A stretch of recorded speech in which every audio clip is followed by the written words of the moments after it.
right, ladies and gents, welcome back to Estes Field here on the campus of Central Methodist University.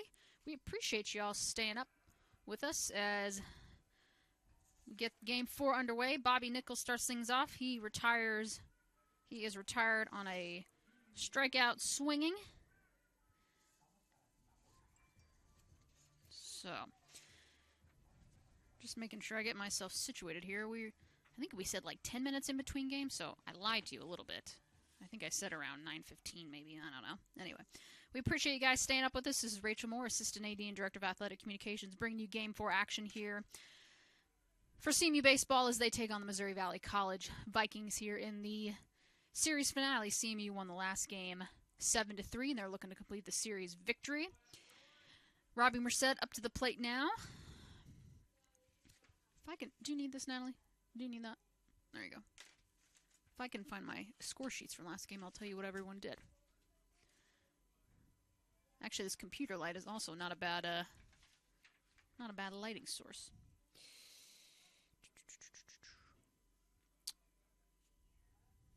I don't think this is the correct sheet. I think my sheets are down here. Merced is going to send one into left field, and that's going to be over the wall and gone.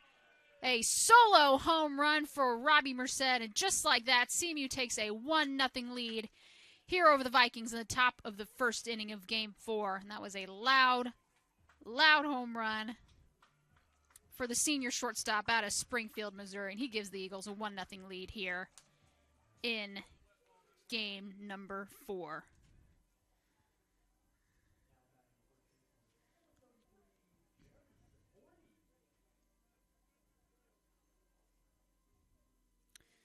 So the rain must make everyone feel good and got them refreshed. Because that was loud and that was a no-doubter. Cole Deardoff pitching for the Vikings. He's now hits that to, that's Conforti there.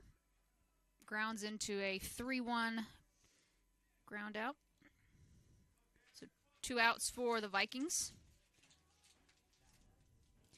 Tanner Sears up to bat now. Tanner had a walk, back-to-back groundouts, and then a strikeout swinging in his last at-bat of Game 3. So, he's looking to make a little more noise here in the finale against Missouri Valley. That pitch is taken low and outside for a ball. Counts now 1-0. And we've got a few more folks here on that are braving the cold with us. That pitch is taken for a ball. Counts now 2-0. So Cole Deardoff, a sophomore pitcher out of Couts, Indiana, is on the bump for the Vikings this evening. Here's the pitch. That one gets away from Deardorff and ends up in the backstop.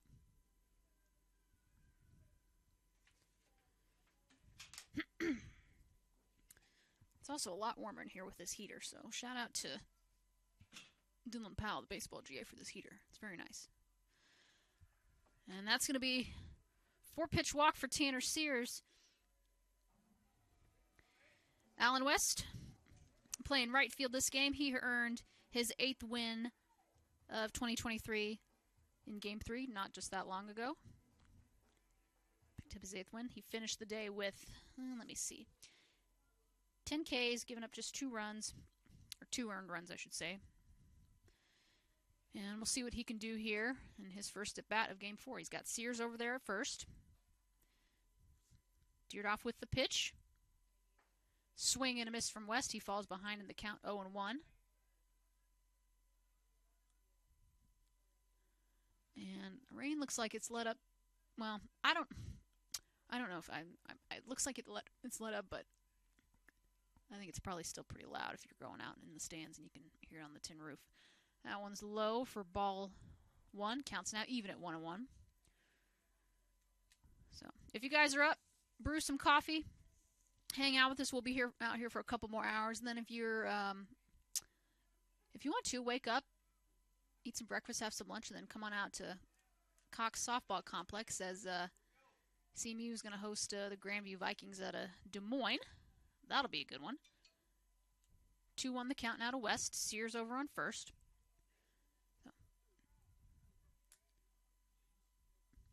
2-1 pitch. A little bit low and outside.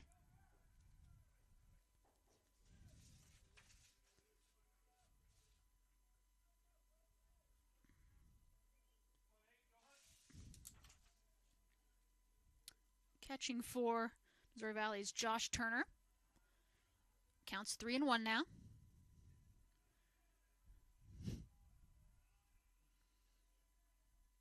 Here's the pitch, and that's going to get West right on the back shoulder, and that doesn't feel very good. Let's hope he's okay.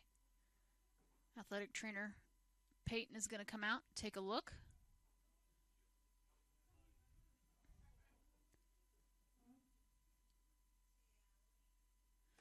So that's going to be a hit by pitch. If he can stay in, he'll trot on down to first base, but if not, they'll bring in a courtesy runner, I imagine. But yeah, that got him on the left shoulder. You can see Peyton kind of massaging that left side.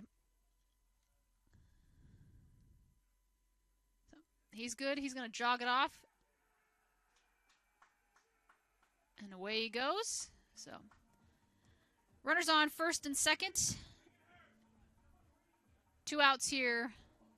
Tommy Giarola is going to make his debut here in Game 4 in his first at-bat. Tommy had a sacrifice fly to center in his first at-bat of last game, and then he also had a single.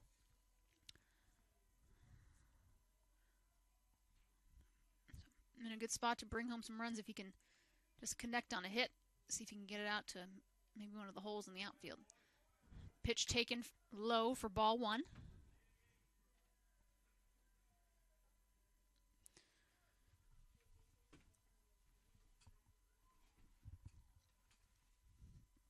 Deardoff gets the sign from Turner. Here's the pitch, 1-0. It's going to be taken for a strike. Counts now even at 1-1. Let me see if I can look at some conference scores from around the Heart today.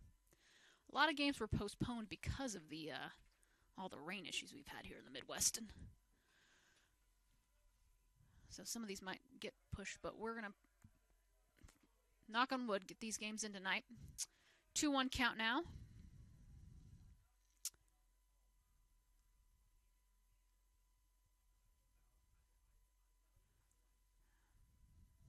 Here's the 2-1 from Deardoff. Checks Conforti. Strike. Excuse me, that's Sears over at second. Sears and West, first and second base. 2s across the board, 2 balls, 2 strikes, 2 outs. CMU has a 1-0 lead on a solo home run from Robbie Merced in the 2 spot here in the top of the first. Here's the pitch. Swing and a miss from Giarola. So that's going to do it here in inning number 1. That's going to be a couple Ks for Deardoff, but he gives up a solo home run. 1 hit. He finishes with 1 walk. Through a 1-inning pitch. Sorry, I'm just going through my log here, making sure I got everything.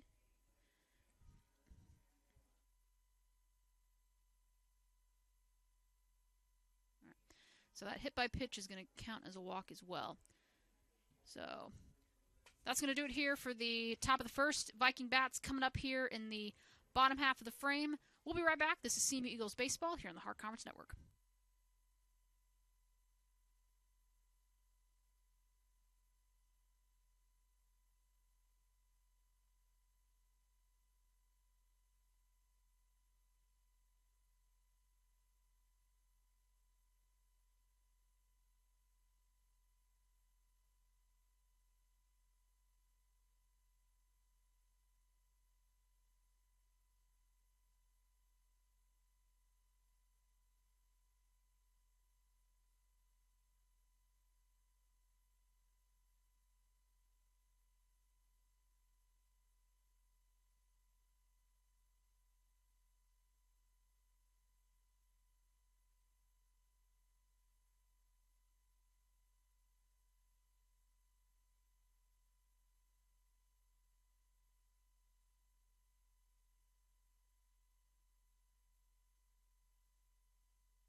Kyle Weber going to lead things off here for Missouri Valley. He shows bunt, pulls back.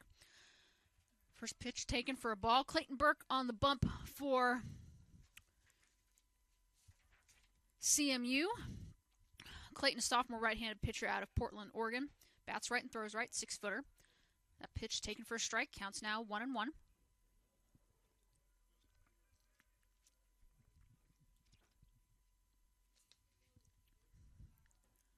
Here's the 1-1. That is low and inside for ball 2. So Burke falls behind in the count to Weber.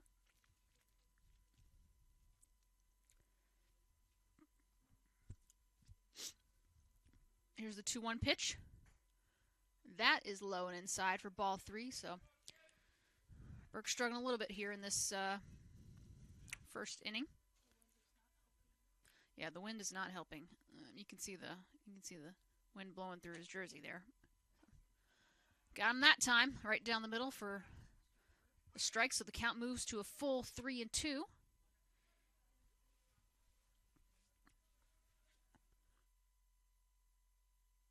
Here's the 3-2. That's going to be grounded over to Merced at short, and he's going to fire over to Conforti at first, and that's going to be a 6-3 ground out for Burke. That'll be the first out of the inning. Natalie, will you log that on that sheet? Or let me log it really quick, and I'll give it back to you. Are you almost done? Okay, hold on. Let me just... 6-3. Ian Daniels, center fielder, is going to come up for Valley. He's going to bat in the 2 spot.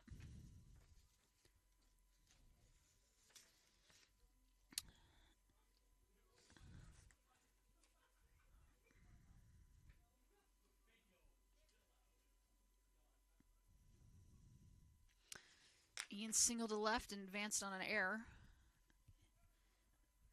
In Game 3, that was his only hit of the game. Burke, here's the pitch. Daniel shows bunt. They ask if he went. He did. Counts now 0-1. So, again, shout out to y'all for whoever's tuning in and listening out there. We appreciate y'all brewing a cup of coffee or having some hot chocolate or just hanging out and tuning in. You guys are what make our broadcast so great, so we appreciate you tuning in. Here's the pitch. That is outside for ball 1. Counts now even at 1-1. One's across the board. So shout out to you guys. Or if you're just out at the field, bundled up, staying warm here in the rain and the cold, appreciate you guys coming on out. That is outside for ball 2.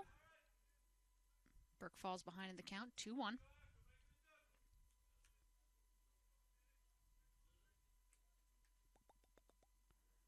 Here's the 2-1. That is sent over to Fitzgerald at third. Fitzgerald's going to fire over to Conforti, and that's going to be a 5-3 ground out. And that's going to be another out for Clayton Burke. And that is going to bring number 27, Luke Stoner. Natalie, can I log that real quick? All right. There you go.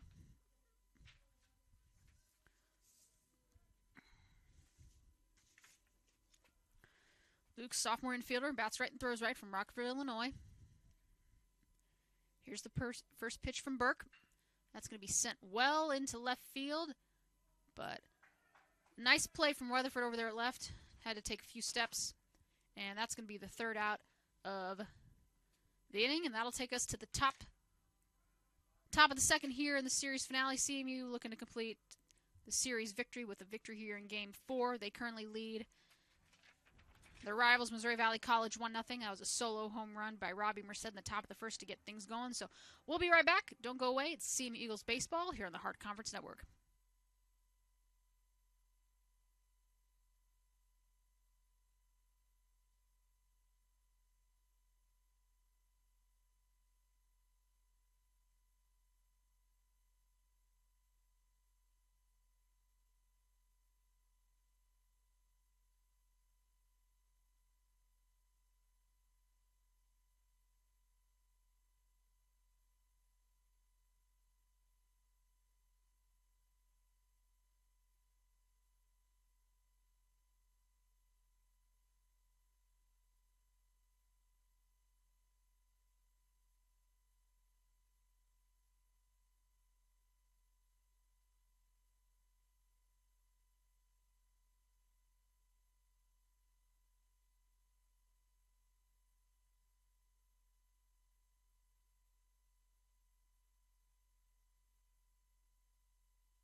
coming back. I'm not sure if we've got another lighting issue out here, so I'm going to take a quick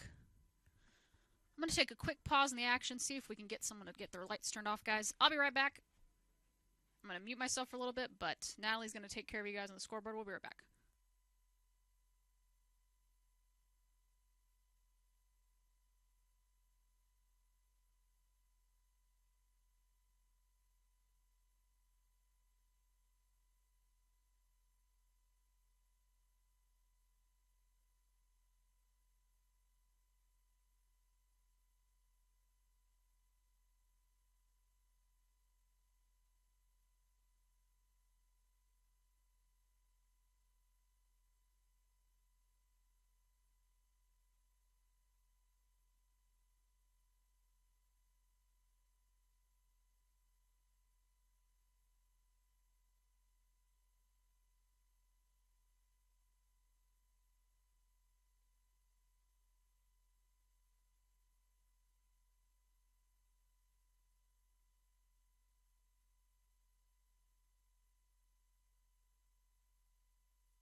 All right, guys, we're back. Sorry about that. Someone, I think, just had their lights on in their car reading the parking lot, and did someone else's lights come on? What is the issue here today? All right, I think we're good. So someone had their headlights on or lights on in their car reading, and it was blinding everyone. That's going to be a strikeout for Weatherford. So I had to go away for a hot minute just to make sure we were good. But Jeff, our great athletic director, took care of the situation. So we're good. We are down one administrator tonight. Tim, if you're watching, shout out to you. Can't wait to have you back. You're missing a lot of fun baseball. Joey Fitzgerald up to bat now for CMU for his first action of Game 4. Chad Gaines, our Vice President for Technology and Planning, is also for athletics. Shout out to you for tuning in. Appreciate the laptop you're letting me use for our streams here. So shout out to you, sir, if you're still tuning in. If you're in the area and you've got any hot chocolate or coffee, bring it my way. Actually, don't bring me coffee. I don't drink it, but bring me hot chocolate. That would be good. 2-0 count to Weatherford. That one is a little bit low, but called for strike. So Deerdoff's got 3 Ks here through an inning and a third. Here's the 2-1 to Fitzgerald. Here's the pitch. It's going to be a little bit outside for ball 3.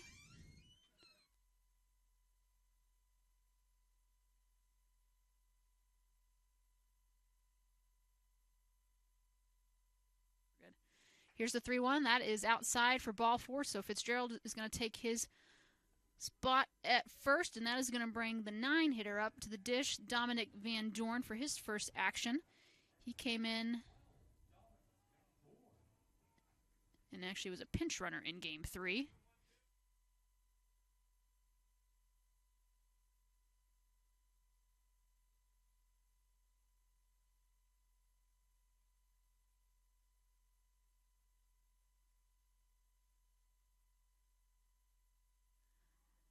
That ball is skied high, out of play though. Count's going to go 0-1 now. This is Dominic Van Dorn now.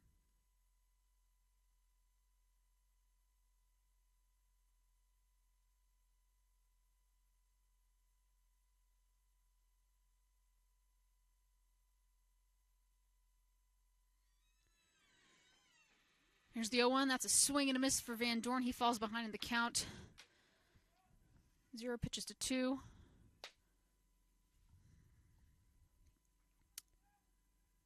He's got Weatherford over there at first. He had a walk. Here's pitch. It gets away from Turner, and Weatherford's going to scamper on over to second. So that's going to be, I think, probably a wild pitch. So there's a runner in scoring position now with just 1 out for CMU.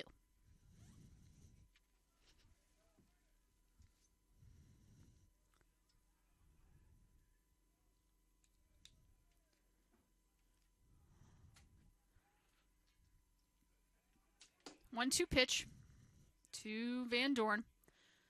And that again gets away from the pitcher, Fitzgerald, or from the catcher, Fitzgerald. Thought about it. Said, I'll think better. I'll go back to second. That's what he did.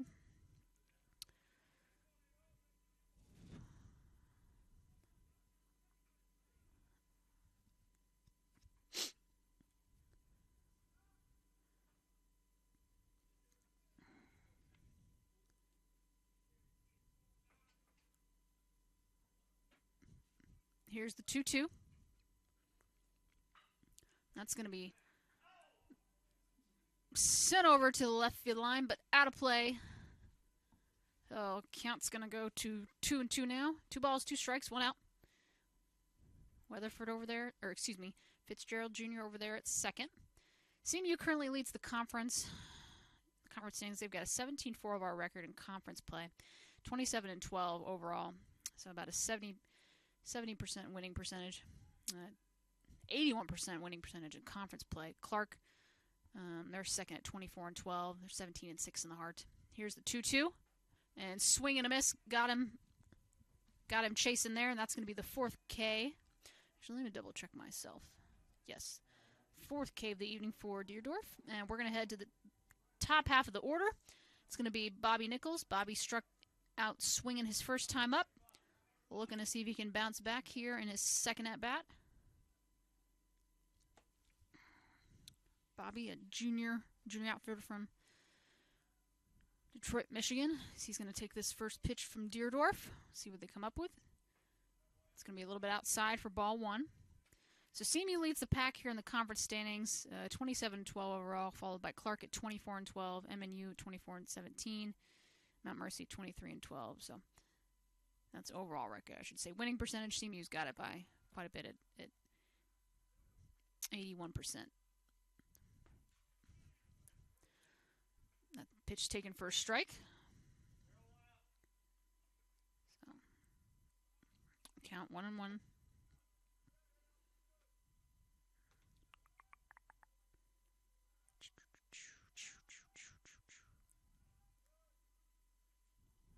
Counts 1-1. That ball's low. Counts now moves to 2-1.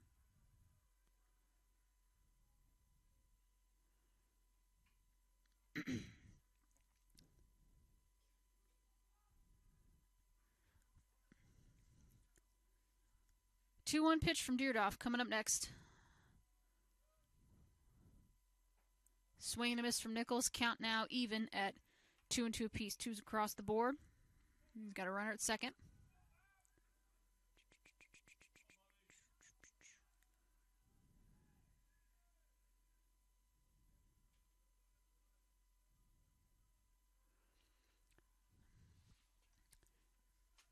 Here's the 2-2.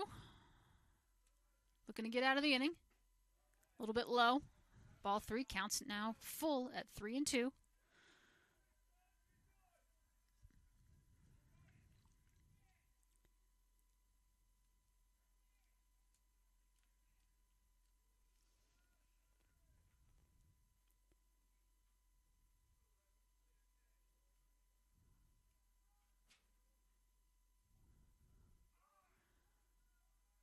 And they're going to get Deerdorf for a clock violation. Took too long there, so that's going to be an automatic walk for Nichols, and that's going to put runners at first and second with Robbie Merced coming up to the plate, if you guys remember.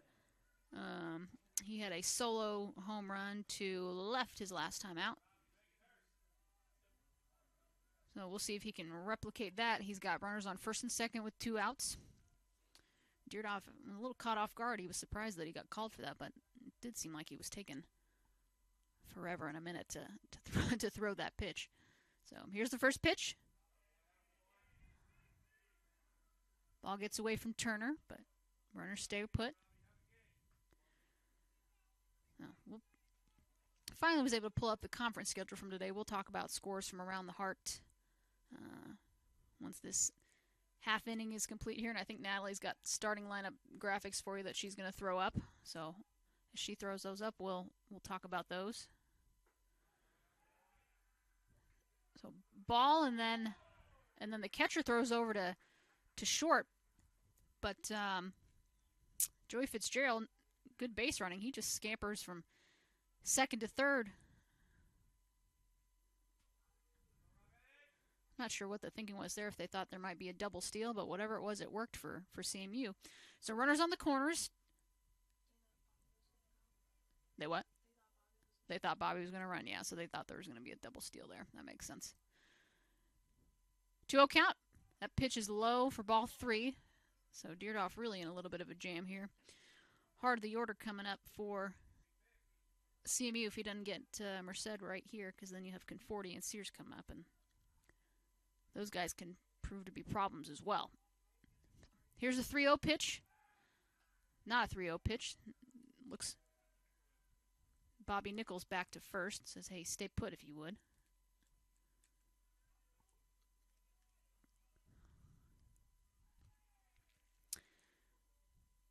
Pitch to Deerdoff.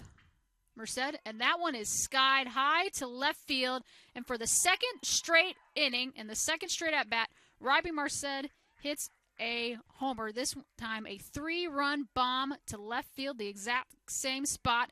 And with that, CMU is going to take a 4-0 lead here in this ball game, and Merced is feeling it.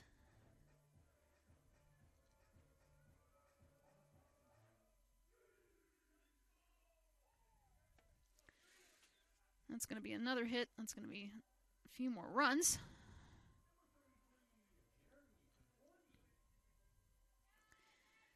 So bases are cleared for Conforti.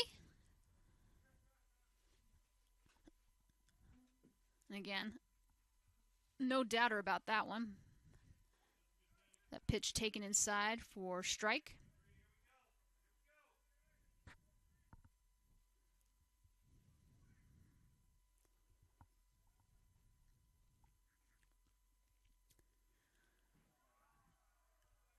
The 0-1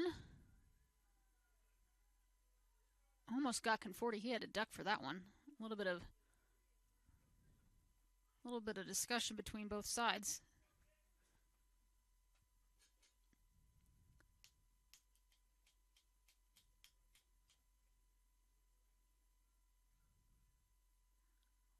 Here's the 1-1.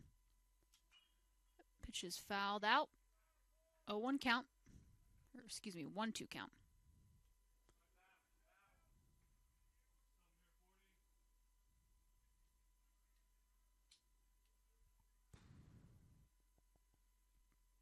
One, 2 count. That one's fouled back, out of play. Count's going to remain at 1-2.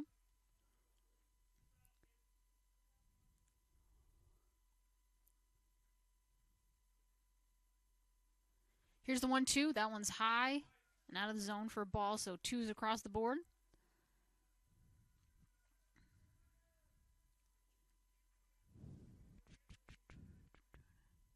Here's pitch. That one's high and out of the zone, so Deerdoff struggling with his command a little bit early on. And Central's taking advantage. 3-2 count to Conforti. Here's the pitch. That one's lined back up the middle, and that's going to be a 2-out single for Conforti, and that's his first hit of this game. And coming up now is Tanner Sears. Tanner walked his last time up. He's DHing today, at least here in this final game of this 4-game series. And we're going to have a break in the action. We're going to either talk with our pitcher or possibly switch pitchers. We'll see. I think his day is done. It is, so that's going to be 1.2 innings of work for Cole Deerdoff. So through an inning and 2/3, he gave up 4 runs on 3 hits. He had 3 walks, finished the evening with 4 Ks. And we'll see who they bring on here in the top of the second. I think this is going to be, let me see, this is 34, Luke Brooks. It is, so Luke Brooks is going to come in. Log that down here on my sheet. Luke, freshman infielder / pitcher from Hastings, Nebraska. Went to Hastings High School in Nebraska. Bats right, throws right, and I think he saw some action in our last game as well. So he's going to come in relief. That runner on first, which is Conforti, that belongs to Deerdoff. So if he somehow scores, that run will be credited to Deerdoff here. So we're going to let Brooks warm up. We'll be right back. CMU's got a 4-0 lead here in the top of the second of game number 4. So we'll be right back. This is CMU Eagles Baseball here on the Hart Conference Network.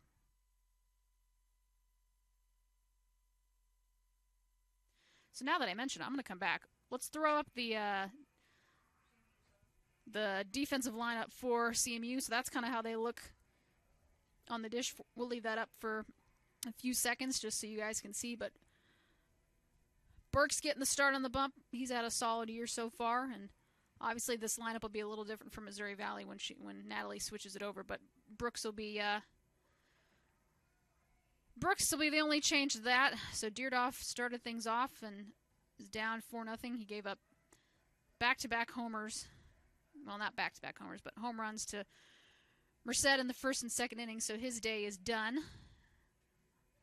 So that's what Missouri Valley looks like here in the final game of the series, as Brooks will get a few more warm-up pitches. And we'll get things going here as Tanner Sear is going to kick things off. It's also a good time to talk about some of the scores from around the conference today. Only 5 games played in total. Baker played 1 of 2 against Grandview. They lost to the Vikings 6-5. Clark and William Penn got both of their games in. Clark ended up earning the doubleheader sweep there. They knocked him off in game 1 13-4 and then 14-5. And then CMU obviously won their first game 7-3 over Missouri Valley. And believe it or not, we are the only game playing right now. Why, you might ask? Because it's 10 o'clock at night. No one else is up. Everyone else is in bed. But again, we appreciate you guys hanging out with us today. So CMU leads the charge here 4-0. As Brooks throws back over to Conforti. Try to keep him honest.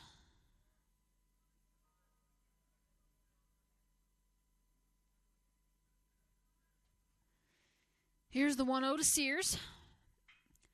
He's going to send that over. It's just over the shortstop's head, and Conforti's going to book it from first to third. That ball is going to roll all the way to the wall. And I think that Sears is going to have a 2-out RBI double, and CMU is going to push their lead over Missouri Valley to 5-0 here in the top of the 4th inning. So double to center and a ribby for Sears. There we go. So that run will be credited to Deerdoff because that was his runner. That hit, though, is going to go towards Brooks.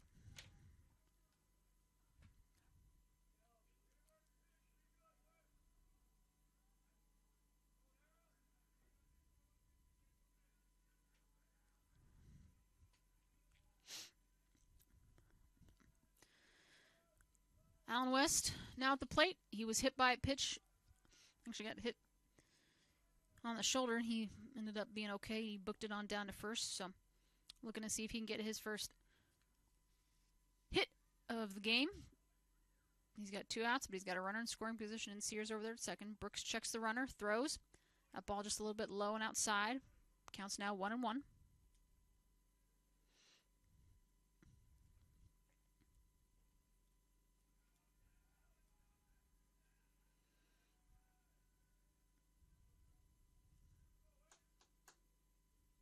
Here's the 1-1. That ball's lined back up in the middle, in between short and second, and we'll see if Breland sends Sears. He does. Throw's going to be not in time, and that's going to be an RBI single back up the middle for Allen West as the Eagles extend their lead over the Vikings to 6-0 here in the top of the second. And that's going to bring on Tommaso Giarola. Tommy struck out swinging his last time up. We'll see if he can improve upon that. He's got West over there at first. And if Giarola gets a hit, we will have batted around in this inning, because Joe Weatherford led things off. Here's the pitch. That gets away from the catcher, and it's going to be an easy trip over to second for Allen West.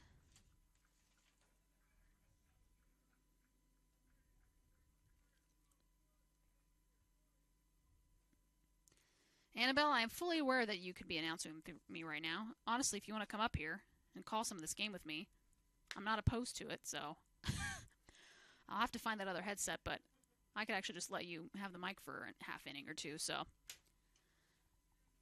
you know where to find me if you're interested. Giroli sends that over to second or short. That's not going to be in time, though, and he's going to beat it out, and that's going to be a 2-out single for Giarola.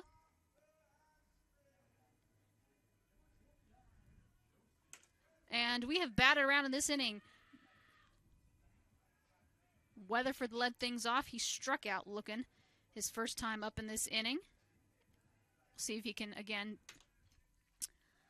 have some more success here. Brooks throws over to first, trying to keep Giarola honest. Giarola gets back, though. So runners at the corners, 2 outs.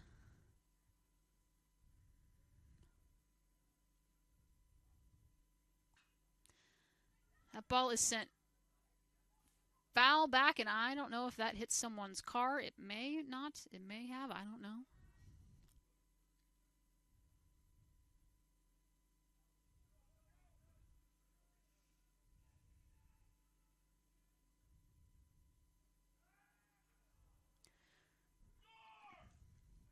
And Giarola is going to get caught in a rundown. That's going to be a 1-6. I think a 1-3-6-1 throw out. I'll have to confirm the sequence there, but that's going to do it here in the top of the second. CMU just blows up the inning. They have highlighted by a 3-run homer to left field from Robbie Merced, and CMU is going to take a 6-0 lead here in this ball game. So we'll be right back. CMU's got a 6-0 lead here as we head to the bottom of the fourth. You're listening to CMU Eagles Baseball here on the Heart Conference Network.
All right, we are back here for bottom of the second.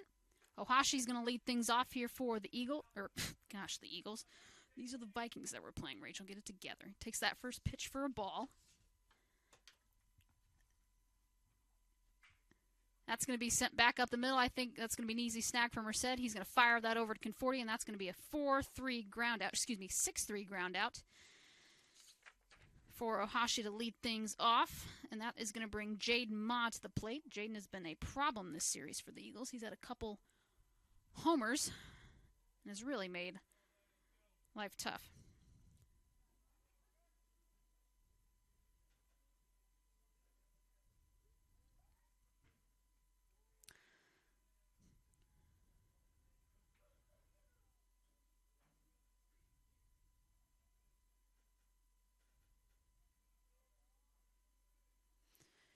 Here's the 1-0 count.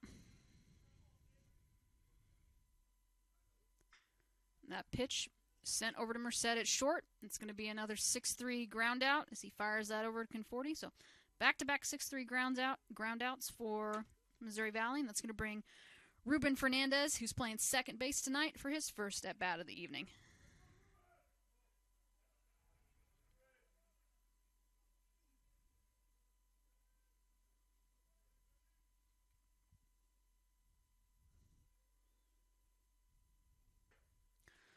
That pitch taken for a strike.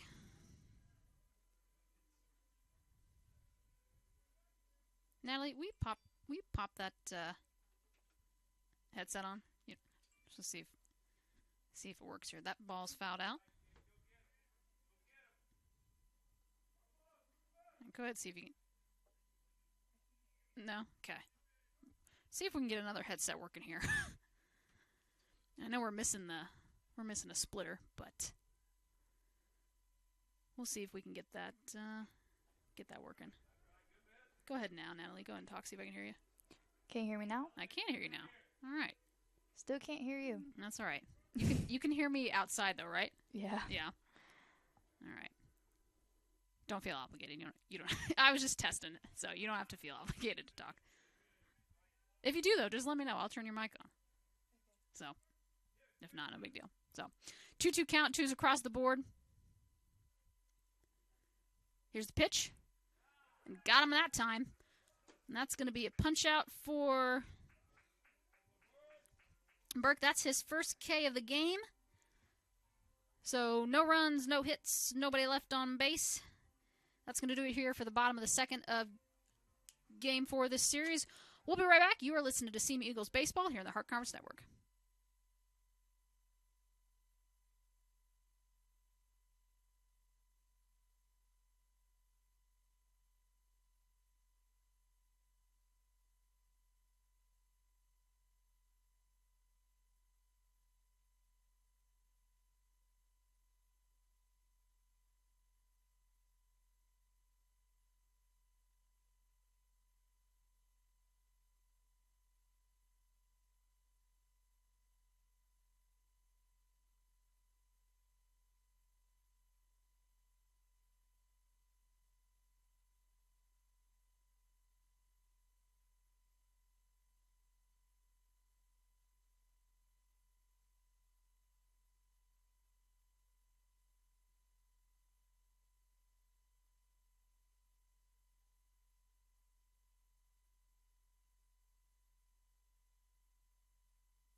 All right, guys, we are back here, and we are really...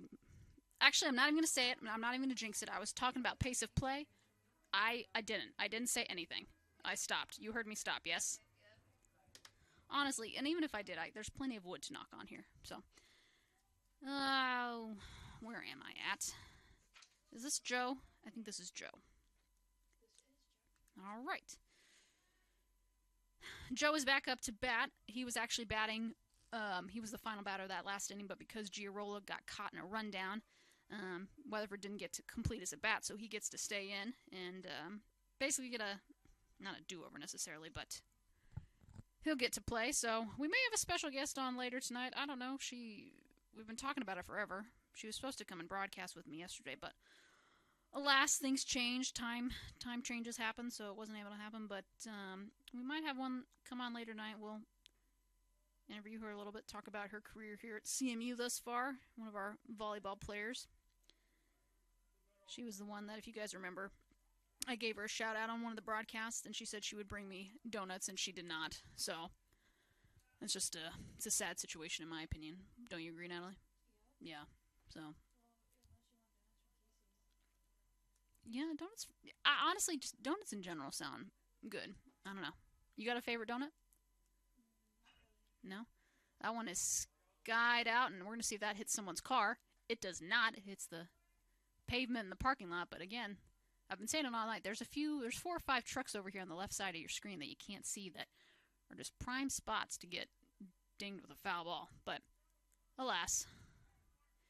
Here's a 3-2. That one is... Oh, I thought that was fair, but they call it foul. Weatherford was booking it for a double.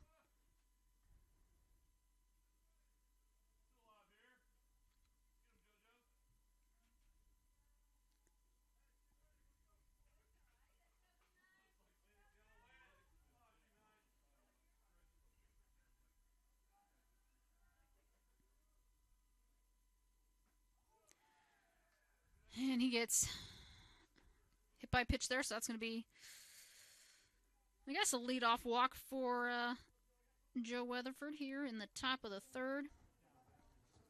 I guess I'll also credit a walk there.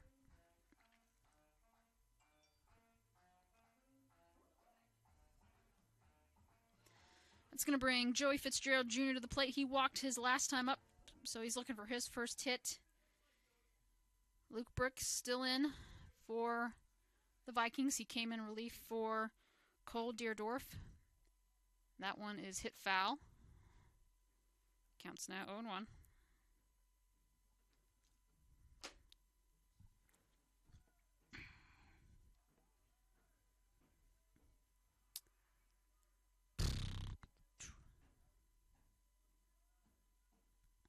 Here's the 0-1. Fitzgerald shows bunt. That bunt is going to be way out of play, though. I think that hits over on our left side of our plate.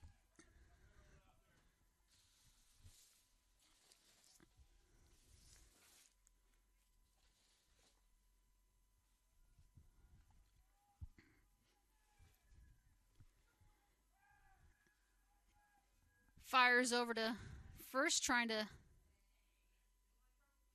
see if he can get Conforti, but nothing doing there. And someone said in the crowd, they called that that's a balk on Cole Deerdorf, so Conforti's going to get a free trip over to second. No charge necessary. No toll booth needed. Gets the free pass. And again, you could hear, I think we got a dad out here calling some of these plays. So here's the 0-2 to Fitzgerald. Here's the pitch. And again, ball's fouled off, and that nearly took Dominic Van Dorn out. Because goodness gracious, we had another one of those. Natalie, you remember that? There was a foul, and it went over here on the right side. Yeah. So it's just mere plays of each other, games apart. So.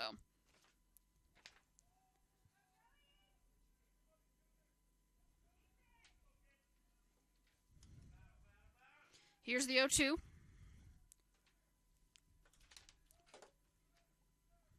Pitch. That's going to be fouled back.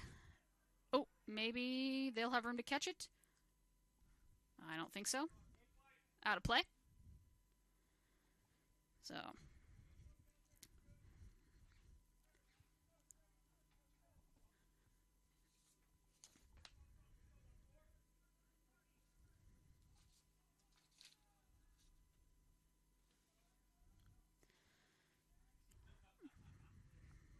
Here's the 0-2. And that's going to be lined right to the first baseman. And Conforti's got to get back, and he does. And they almost had 3-6 double play there, but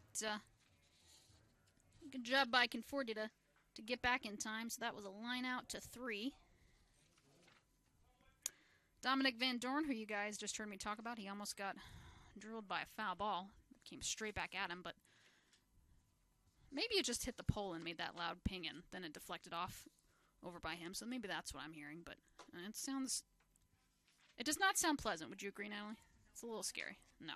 So 0-1 count, 0-0 count. Now it's 0-1. He fouls that one off in the backside.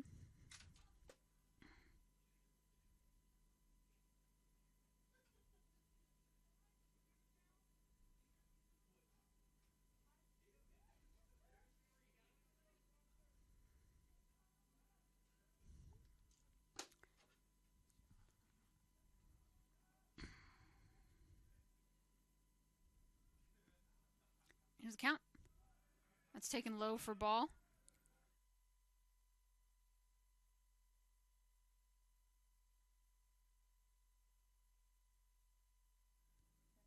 All right, we're back. Mike. 1-1. Again, Van Dorn fouls it back.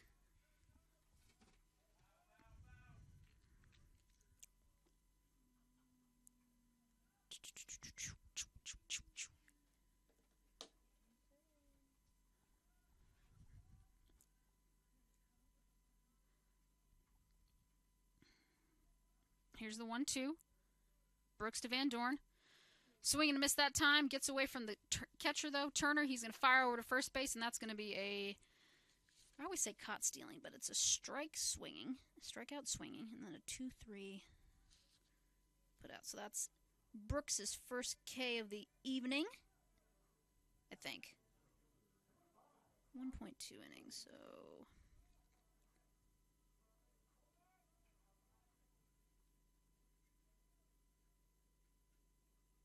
I think it is. I'll have to correct myself later if I'm wrong. All right, that's going to bring Nichols back up to the plate. Nichols has batted in every inning so far. He struck out his first time out, and then he was walked because of a time clock violation on the pitcher. So...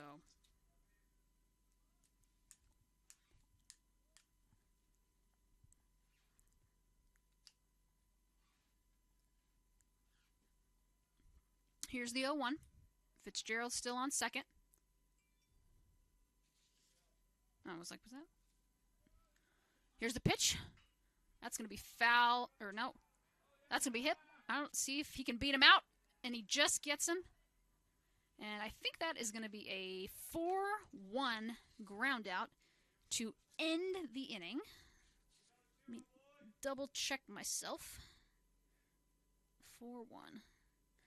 All right, so that's going to do it here for the top of the third. We head to the bottom half of the frame. Viking Bats coming up. They are trailing this game 6-0 to CMU Eagles here in the final game of the series. We'll be right back. You're listening to CMU Eagles Baseball here on the Heart Conference Network.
All right, we are here in the bottom of the third. I think this is Jaden Simpliciano. They're going to ask if he went around on that, and he did. So count is now in favor of Burke. 0-1. Excuse me, 0-2.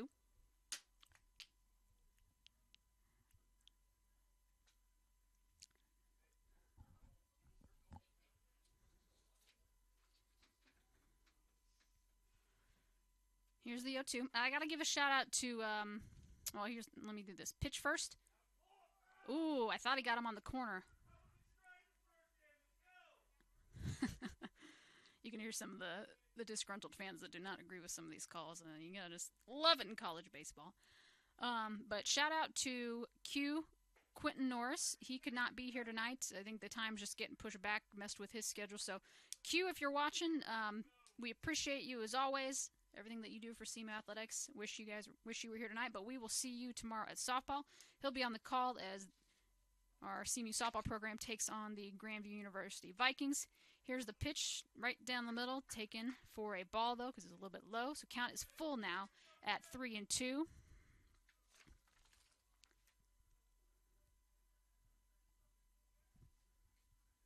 Here's a 3-2, full count, and got him. Simpliciano did not agree with that one. He looked back at the ump and was like, "Really?" But I think he just got that inside or that outside corner. So caught looking there. That's going to be a second K of the evening for Burke. He is actually through 2 complete innings now, so I need to log that correctly on my sheet. Here's the pitch. Taken for a strike. This is Hattori.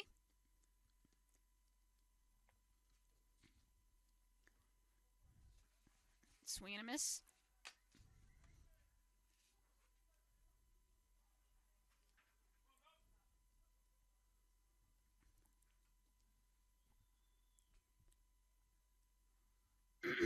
Excuse me, guys. Sorry about that.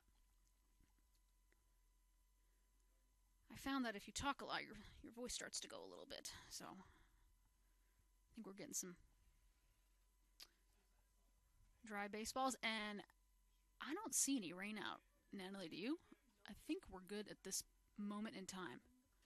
But again, this is the Midwest. We're in Missouri, so it could be fine right now, and then in 5 minutes.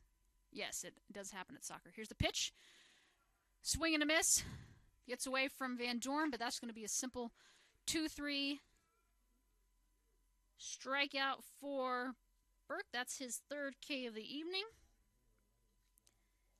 And Josh Barnhill's up to next. So far this game, Burke has retired the side in order in each of the first 2 innings.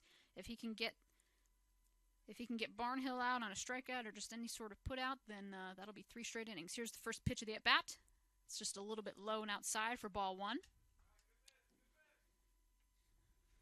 Where's my program? Did my program go away? I think I'm losing it. That's all right. It's 10 o'clock at night. I get a break, don't you think? All right. Natalie says I get a break, so that's okay. Here's the 1-0. Here's the pitch. Low and outside for ball 2. Oh, dropped my pen there. Here's the 2-0 count. Here's the pitch. Again, low and outside for ball 3. Greetings. Here, I'll give you this chair here. You can have the one with the pillow. I've been sitting all day, so I'll get you a headset here in a second. That's taken for a strike. So Burke battles back in the count. 3-1 to Barnhill.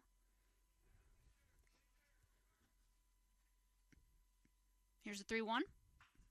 And that's going to be lined over Conforti at first. We'll see if he takes him himself. He just holds off Burke. So that's going to be 3 straight batters and 3 straight innings retired for Burke. We're going to head to the bottom of the third as Valley is still the home team on the scoreboard. We'll be right back. SEMU leads 6-0 here in Game 4 of this 4-game series. You're listening to SEMU Eagles Baseball here on the Hard Conference Network.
Okay, yeah, turn me on.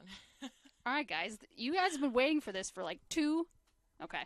You've been waiting for this for 2 months now. We've been talking about this since mid-February. Got a special guest on this evening for some late night talks. Ms. Annabelle Mawson. She's a junior volleyball player on this year's squad. Annabelle, appreciate you joining us. I'm happy to be here. It's been a minute. We've been talking about this since February. You still owe me some donuts, but Hey, I'll get your donuts. You will? You just wait. All right. We'll just all right. That's fine. I'm not bothered by it. Here's the 0-2 pitch from Brooks. That's going to be lined to Merced, and I think that's going to get down in the corner, and it does, and he's going to book it all the way to second and maybe third. So, and we've got an error on the left fielder. He either fell asleep or had some kind of throwing error, so that's going to be a double with an error for Merced. And let me review my notes with this guy.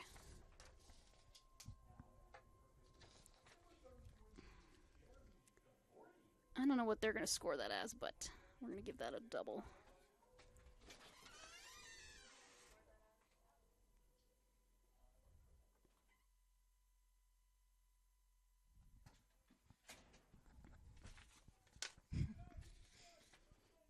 So, excuse me, guys. That's going to be a triple for Merced. So, I don't know if you were watching earlier, Annabelle, but he had back-to-back home runs. I was watching. Pretty and impressive. It was quite impressive. Conforti's going to line out to the third baseman, and that's not going to be in time, though. And that's going to be another base hit for Conforti. So, Annabelle, I don't know who all is listening tonight, but we got to, get to know you a little bit better. Okay. Tell us, where you're from. I already ruined it and said what sport you do, but tell us about, your major and, just give us all the info. Well, as Rachel said, my name is Annabelle, and I do play volleyball here at Central Methodist. I'm currently a junior. My my major is business, and then I am going to get a minor in marketing. Oh, look at you. Yeah. You want to come intern for me in the fall? Probably not. Rachel, we talked about this. Did we? Okay. We did. I do want to. All right. I'll be your assistant. I'm always, yeah. We always talk about this. I always try to get interns and whatnot, and they're like, "But I'm too busy. I can't do this stuff." So. I mean, I'm busy, but you are busy. I'm always here for you. I appreciate that.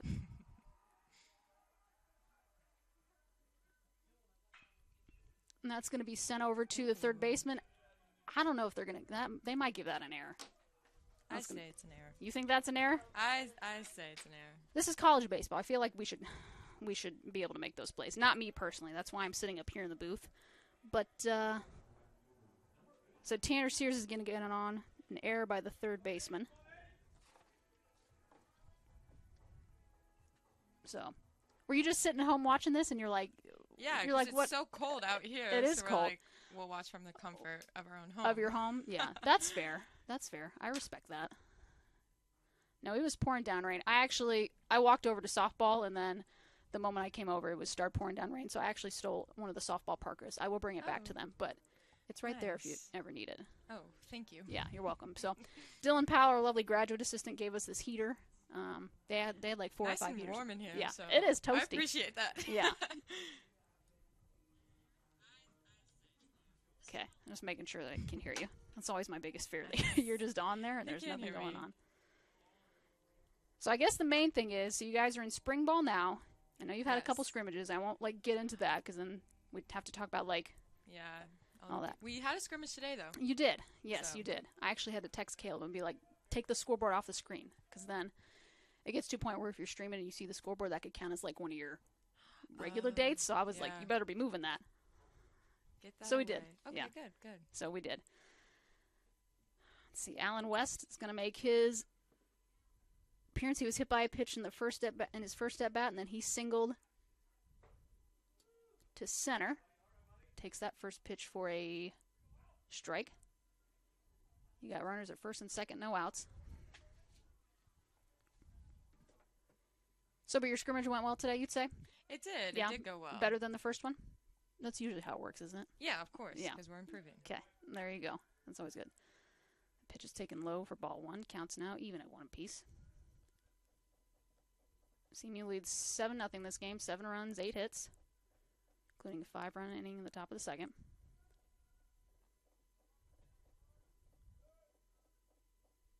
Here's the pitch. That one's going to be lined out of play, so he's going to fall behind in the count. 1-2. I don't know. When did you guys end up getting back? Did you go to the zoo? We did not go to the zoo because we wanted to come back and support CMU baseball. We appreciate that here. We appreciate that. So I know the guys appreciate it. There was actually a full crowd out here earlier. There was about like 40 people, and the stands just all covered up. But no, it was pouring down rain. Yeah, and that's why I do an indoor sport. That's why you do an indoor sport? That's the only reason? Yeah, for the most part. Okay. I did do softball and soccer and you did track. You did track in high school. I did track in high school. That ball taken low for West, so it counts now even at 2-2. Brooks still in there pitching. He's got 1 K so far today. I'm gonna say you were like a 7-sport athlete, didn't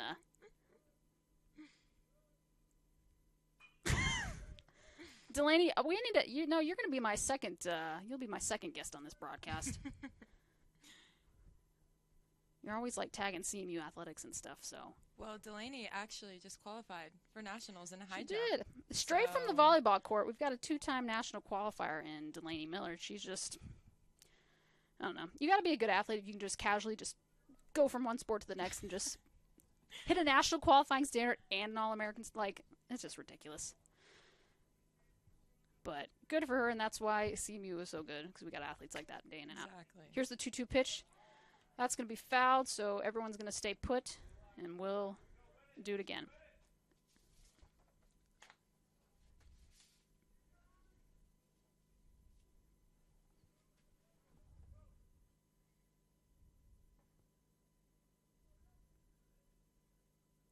Every now and then we can get Annabelle usually to work a shift or two, probably once every 4 or 5 months. Rachel, So.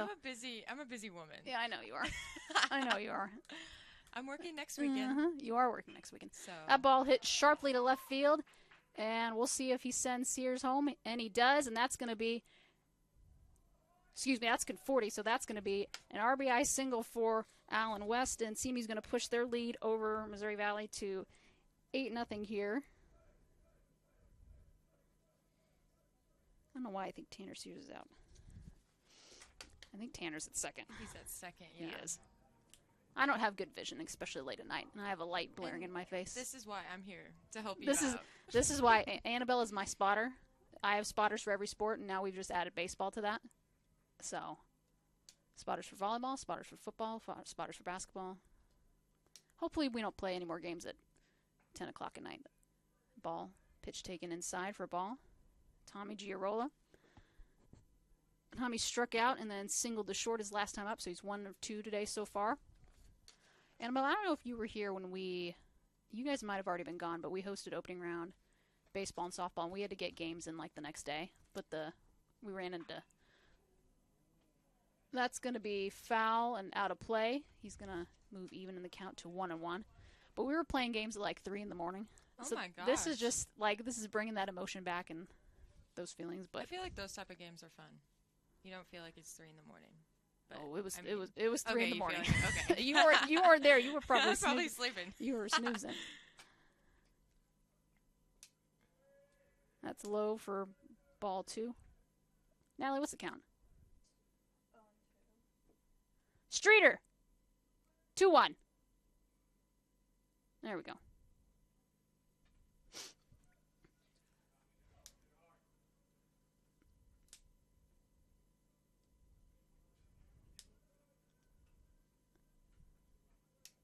Here's the 2-1.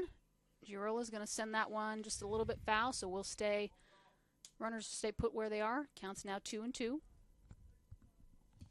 8 runs, 9 hits. No errors yet.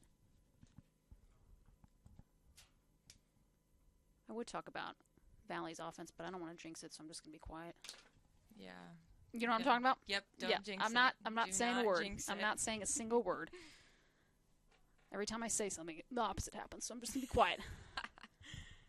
2's across the board, 2 balls, 2 strikes. Brooks with the 2-2 pitch to Giarola. That one is skied high. We'll see if Turner can get it here. And he does. Runners are going to stay put, so that's going to be, what is that, a pop-up to the catcher, I guess? It's going to be a pop-up, too. You would agree? I agree because You'd the agree. catcher did catch that, and it was a pop-up. That was a pop-up. You're correct. So, all right, we're gonna have a break in the action here as we either get a new pitcher or we're just gonna chat. So we'll be right back. CMU's got 2 runners on, 1 out to work with here in the top of the 4th of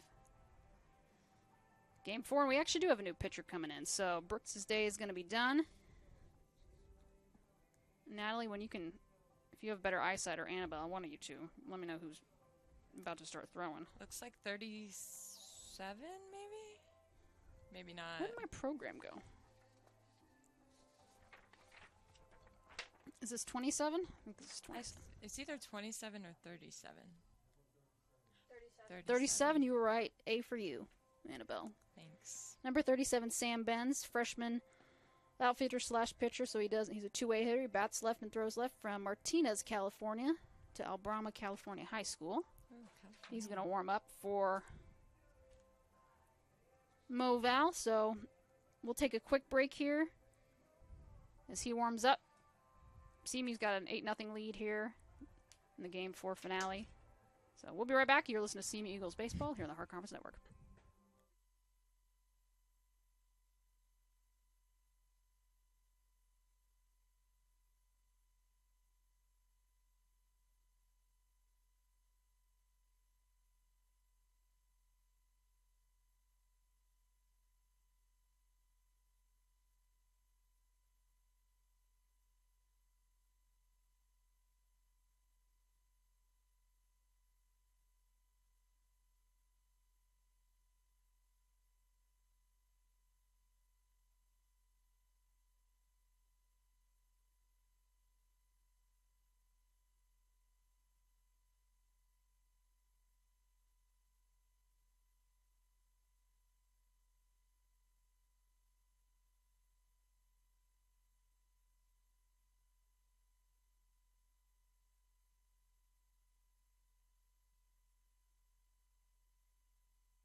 All right.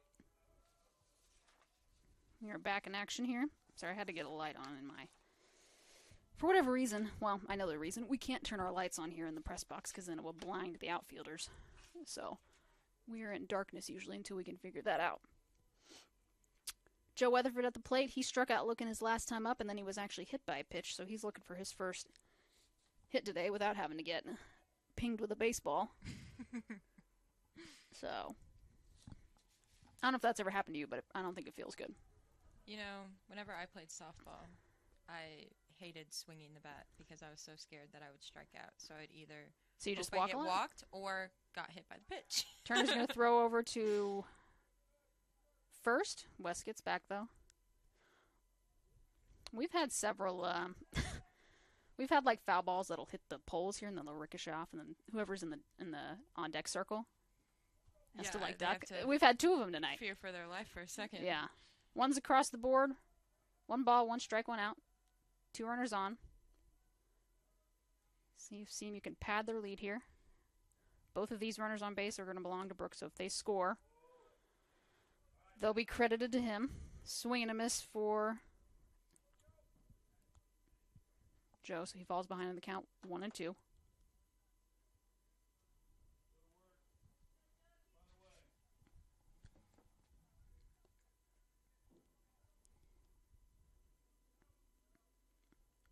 Checks the runner at second. Here's the pitch. That's going to be a swing and a miss, so that'll be his first strikeout of the day. That's going to be Joe's second. This time it's swinging, though. And I think this is going to bring... Is this Joey? Yeah, that's Fitzgerald. That's Don. No, yeah, that's Joey. Okay. Looked like Dominic Van Dorn for a second. I was about to say I'm out of order. So, Joey Fitzgerald walked his first at bat, and then he... this is Khalil. That would make 13, sense why it's not yes. either of them, because this is Khalil. All right, so this is a pinch hitter for everyone that's out there wondering what's going on.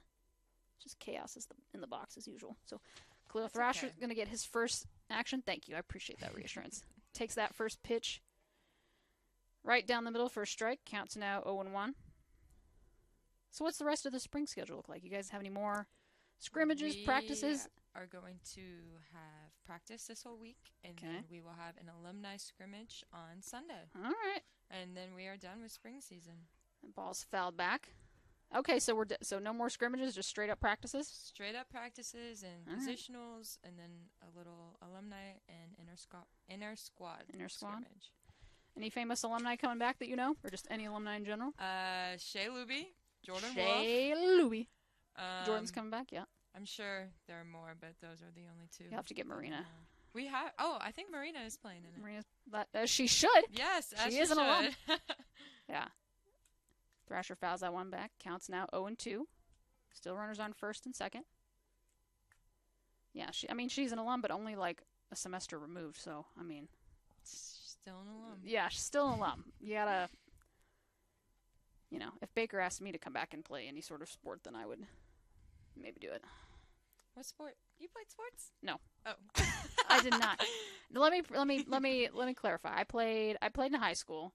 But I didn't get any taller, any faster, any better. So I just stopped in high school, and then that's why I'm up here. That's not the mindset. That's not the mindset. No. This is why you're the college athlete, and I'm not.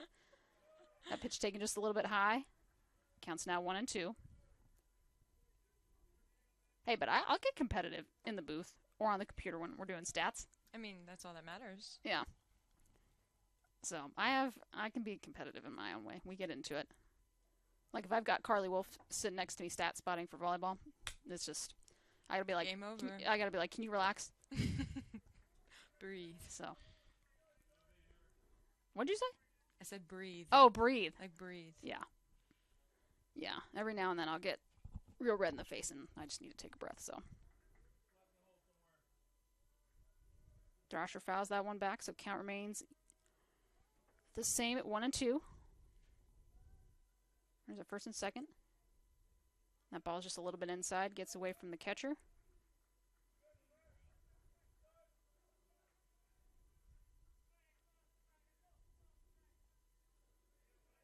Ben's one strikeout so far. He's come in relief for Brooks. Both of these runners on are Brooks, so either of them score. Two's across the board, 2 balls, 2 strikes, 2 runners on. Checks the runner at second. Here's the pitch. And inside. And that gets away from the catcher, so everyone's going to move up a base. And that puts CMU in even better scoring position here in the top of the 4th. And they've already got an 8-0 lead, and they're looking to add more. So I think they'll give the catcher a pass ball there. So everyone's going to move up a bag. Are you going to come watch softball tomorrow? Support the gals that they're going to play Grandview? That's always a favorite of yours in volleyball, I know. So we love playing Grandview. Of course I'll come support. Yeah. Yep. Grandview.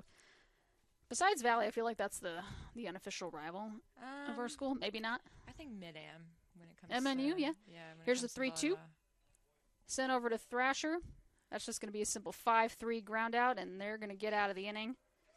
But not before CMU plates a couple more runs. CMU's got an 8-0 lead here, 8 runs on 9 hits. Again, I'm not going to say anything about the offense it put out for Missouri Valley in order not to jinx it. So we'll be right back. We'll take a quick break. CMU's got an 8-0 lead here as we head to the bottom of the 4th. In the series finale, you're listening to CMU Eagles Baseball here on the Heart Conference Network.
Here in the bottom of the fourth series finale, Burke has retired. Everyone in order so far this game. That first pitch taken by Weber is a ball. So he's going to move ahead in this count 1-0.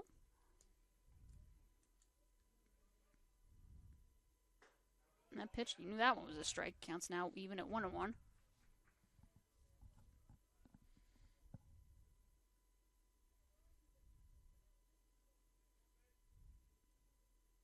Here's the 1-1. Swing and a miss.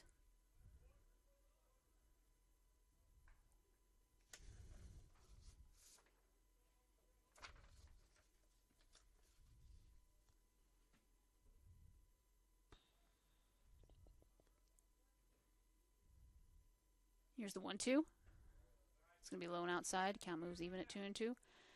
I think I've hit my wall. It is late. It's what time is it? Yeah, I think Rachel. I've hit a wall. I'm usually in bed by. I think I'm in bed usually now. But it's a whole saga to how this series got started. We'll tell that story here in a hot minute after this about. Here's the 2-2. That's going to be lined out to right. But an easy F9 for CMU, so that's going to be another retired batter for Burke, and that's going to bring Ian Daniels to the plate. Ian playing center field today. He grounded out to third his last time out. And again, if he gets on the base, he's a speedster, so he's like Missouri Valley's version of Bobby Nichols. and you know that Bobby's fast. So, here's the first pitch. Low and outside for ball one. But no, if you guys remember, these games were supposed to be played at Valley, I think Friday, Saturday. Maybe Thursday, Friday? I think Friday, Saturday. Here's the pitch. Friday, Saturday sounds right.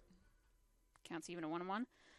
But then there's projected rain, and so they were like, oh, let's just bring it over to CMU. We got a turf field. We could play these games. It was great. We'll bring them over. Got the first 2 games in yesterday, no problem. Here's the 1-1. That's going to be fouled back. Yeah. Daniels falls behind the count 1-2. And then these games are supposed to be played at 4. But then I got a call today. It's like, hey, we got to push these back to 6:30. And I was like, oh, 6:30 for game 2? No. Nice. They were like, no, 6:30 for game 1. And I was like, so when is game 2 going to start? It's about 9 o'clock. That's exactly what happened. So 1-2. Swing and a miss for Daniels. It was a nice pitch. That was a good pitch. And that's going to be his 4th K of the evening. I was going to say day, but it's not daytime, so I can't say that anymore. Oh, yeah, well. no, it is 10. It is 10:30. Yeah, 10:32. The exact timing. Luke Stoner flew out to the left his last time up. I think Natalie's working on some fire Instagram content for me, so if she tags CMU Athletics, I'll repost it, so you guys be on the lookout for that if you're still up late tonight. Held up that time, asked if he went, and they said no, he did not. So the count's now even at 2. No. Count's now 2-0. 2 strikes. Here's the 2-0. That's going to be skied backwards. So you think CMU? So you think MNU is another rival of? Oh, for sure. For volleyball, at least. Okay, gotcha. I bet for other sports too. Yeah, because I'm a fan of MNU. I like playing MNU. They're always fun to play. They are fun to play because they're also very talented in sports. So it's always competitive whenever we play them. That is true. People didn't agree with that pitch. They thought that was a strike right down the middle, but they said no. So here's the 3-1. That one was true. That's a ball, so that's going to be a walk for Stoner, and that's going to be the first time that they've gotten on base today. That's all I'm going to say about that. You guys know why. Jump high Hawashi, grounded out to short his last time up. You can't, you gotta. Anyway. Here's the first pitch. Good job by Van Dorn to corral that. MNU's always fun to play. I always like Benedictine. Just Baker and Benedictine, that's always a fun one. That's fun. Yeah. I can't think of any of those. I think those are probably my top 3 or 4. And ball's fouled out of play. Count now even at 1-1. So what are you saying? You're saying Grandview? Valley, obviously. And then MNU. Yeah, and then I feel like if I had to name a fourth, Park has to be up there for volleyball. Yeah. Yeah, Park's got to be in there. And then Mobap here. Yeah. That ball gets away from Van Dorn.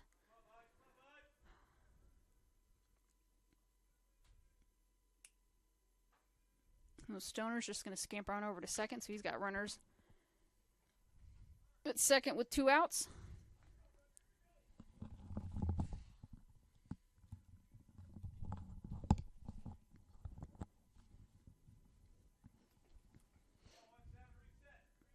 Yeah, Park is really good in volleyball.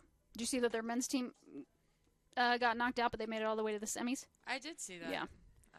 We were watching. We weren't watching, but we were keeping up with the stats yesterday. Ah, the live stats, yeah. Yeah. I think they ended up getting swept by Benedictine. No, I think it was 3-2. That ball's lined back up the middle to Merced. It's going to be over to Conforti. That's going to be a 6-3 ground out. And that's going to do it here in the bottom of the fourth. So we're going to take a quick break with Miss Annabelle and myself. You guys are listening to CMU Eagles Baseball here on the Heart Conference Network.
All right, so Camagene announced our next batter in the 9 spot, Dominic Van Dorn. We've got a new pitcher for you for Missouri Valley, Logan Ellenwood. He's a sophomore pitcher, bats right and throws right out of Doyline, Louisiana, went to Bossier Parish Community College. Set to face his first batter today. He's ahead in the count 0-1. Here's the pitch, and that's going to be smoked into center field. Kind of a little bit of a bloop single out there, so he's going to get a leadoff single to get things going for CMU here in the top of the 5th. And that's going to bring up Bobby Nichols. Bobby, a junior outfielder out of Detroit, Michigan. Caden Doan is going to come in and pinch run for Van Dorn, or excuse me, courtesy runner. Tim always gives me grief that that's not the correct terminology. It's either pinch runner or courtesy runner, but courtesy runner if it's for the catcher. I think it's, yeah. You know what I mean? Yeah. We had a whole conversation about it the other day. Tim is not here this week. He is out, but he'll be back Tuesday, so I'm so excited.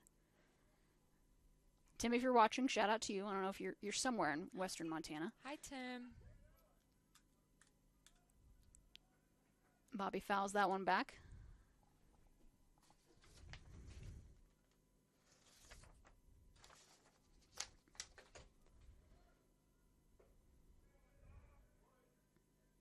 taken low for ball. Counts now 1-1. So Bobby, game 3 today, he was hit by a pitch, and then he had a single and a double, and then he walked in his final at bat. So I think finished 2 for 3, which was pretty good. Again, I credit it. He messaged me and said, Rachel, can you change my walk-up song? I'm just not feeling it. And I was like, I'll do it. This is the last time, because it's almost April, or it's almost May. So it's a good walk-up song. So, and then when that happened, he had a double and a single. So Okay, well, it's the walk-up song. yeah, It it's has got to to be the walk-up song. So counts now even at 2-2. I told him I wasn't going to bring it up anymore after game 1, but I keep talking about it now. So this will be the last game that I talk about it. Here's the 2-2. He's going to send that over to third. We'll see if he gets it in time, and he's going to beat it out, and that's going to be Nice. a single to third for Nichols. So you're going to have runners at first and second with nobody out, and that's going to bring up 2022 NAIL American Robbie Merced to the dish. Robbie tripled. Okay, so here's what I was talking about. Okay. He homered in the first inning Okay. to left, and then he homered in the second inning. So 3-run jack, and then he tripled. So he just needs a double and a single for the cycle. So that would be fun. What about another home run? Another home run? Well, you can never argue a home run. A grand slam, yeah. That would be fun nice. too. I think the cycle would be cool because I don't think I've ever seen a cycle here. Anyone hit for the cycle? There was that 2021 team. There were a lot of home runs that year. I was talking to the Lion group one time, like the group of guys from Lion, and they were like, Nelly, how do you know this? I was like, I was here, that's why. What's your count? 1-1? Okay. 1-1 the count. Runners on first and second. Merced up to the dish. He's 3 for 3 so far today. Just a little bit outside and low. I mean, he's completed the 2 hardest feats in a cycle. He's hit a home run and he's tripled. So if he just doubles and singles, Easy. I'm not gonna say easy because I can't do any. Not at all. I can't hit any of these things. I can't do any of this. But Don't even swing a bat. I know you told me. You said I don't ever swing bats. Nope. That ball is low and outside. Counts now 3-1. Rachel, we should try that. Like, we should throw a low ball at you and see if we can hit it. It would be good Instagram content. Here's a 3-1. That one's low and outside, so that's going to be a 5-pitch walk for Merced. And what do you know? The bases are loaded here. I feel a grand slam. You're feeling it? it. Well, you might be in luck because Jeremy Conforti, who is known to do things like this. Okay. Again, hopefully we didn't jinx him with that, but we'll see. We'll just see what happens here. So he's in a good spot. Bases loaded, nobody out. Here's the first pitch. A little bit high and outside for ball 1. He moves ahead in this count. CMU 8 runs on 11 hits. They've capitalized on 1 Missouri Valley College error. And again, the scoreboard looks weird to me because it looks like Valley's up 8-0 because technically they're the home. Yeah. They're the home team in this Yeah. entire series. So, and he was swinging for the fences that time, but nothing doing there. Swing and a miss, and Ellen one brings this count back even at. Is this mine? No. Where's my phone? That is my phone. Where did my phone go? Lord. Goodness gracious. Here's the count. Fouled right back. He's going to fall behind. 1-2.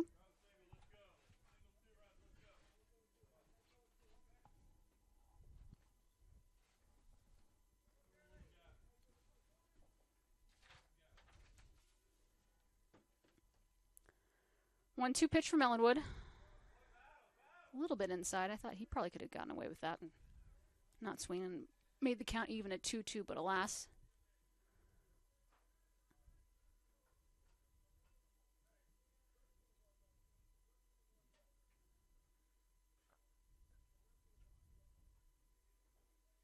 A little bit of a break in the action here as we get some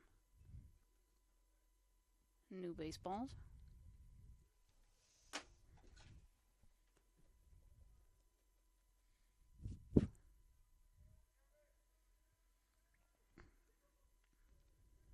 1-2.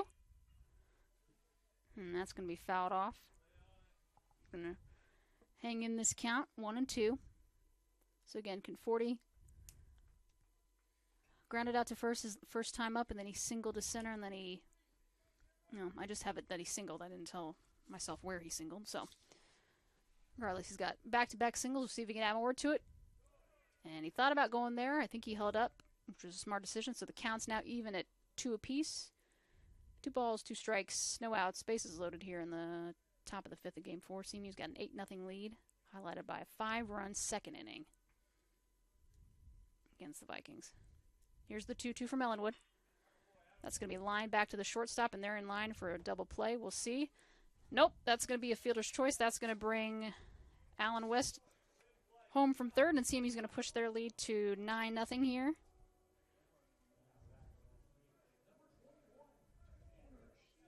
That's going to bring Tanner Sears up to the dish. Tanner's another one that can hit a few home runs. He's been Hart Player of the Week. As says Allen West, he was National Pitcher of the Week a few weeks ago. I don't know if you saw that. I did see that. That's insane. Isn't that crazy? That is crazy. Yeah. You know how many no-hitters CMU's thrown? It wasn't that the second? Yep, right? In program history. That's crazy. We've played a lot of baseball here, so that's pretty darn good.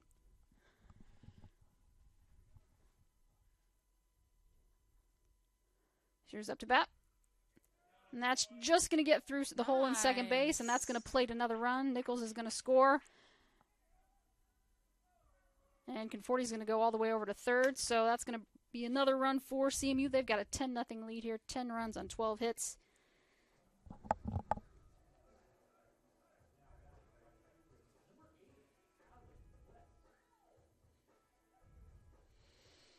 So your 5-hitter, Allen West, he was hit by a pitch, and then he singled to center in his second at bat, and then he singled again to left, so we'll see if he can keep adding to that. He's got runners on the corners.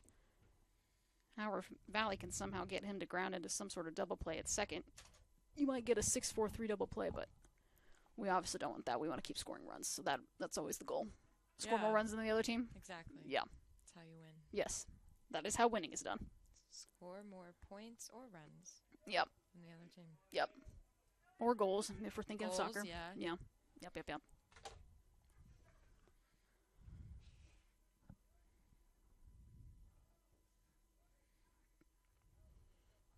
First pitch to West. Gets away from the catcher. Everyone stays put, though. Counts now 1-0.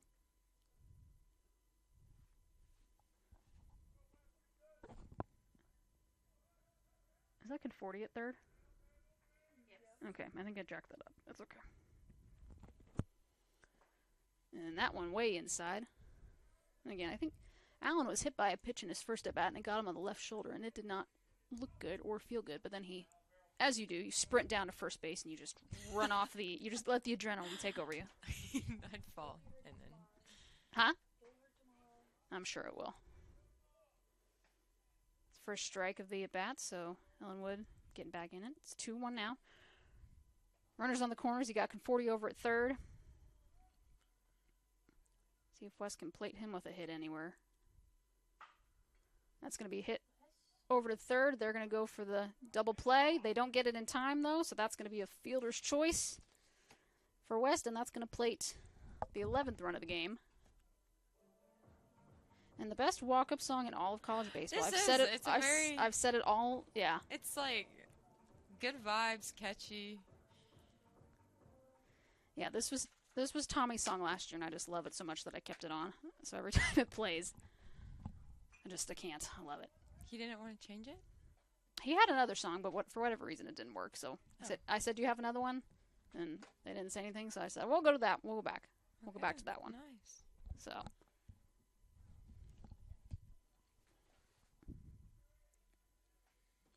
Here's the 0-1. Got him looking there. Falls behind the count 0-2.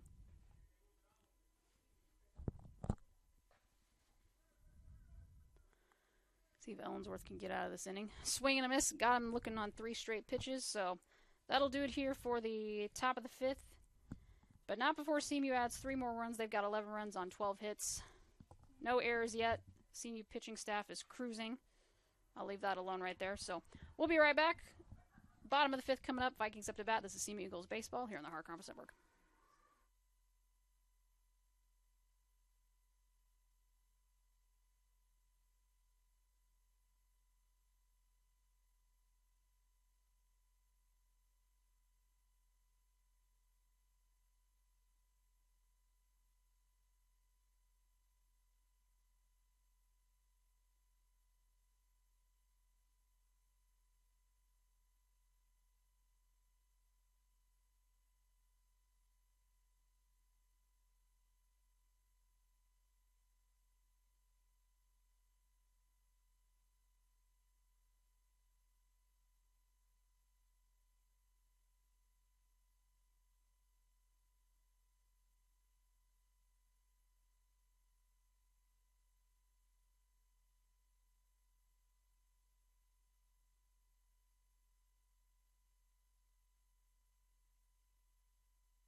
All right, guys, we are back here in the bottom of the 5th. CMU's got a commanding 11-0 lead here.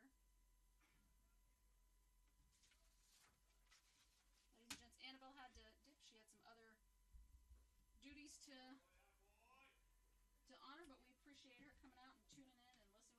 Again, we've been talking about it for forever. So she's a 2-time all-conference, or excuse me, a 3-time all-conference selection of volleyball. She was our co-freshman of the year in volleyball, so she's an absolute stud on the court as Jaden Moss strikes out. It's going to be another K for Clayton Burke. So Annabelle, if you're watching this later, or any of the gals,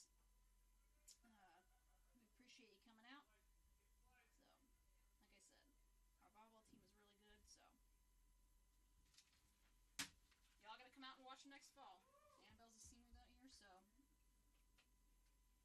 So, shout out to her. Appreciate her coming out.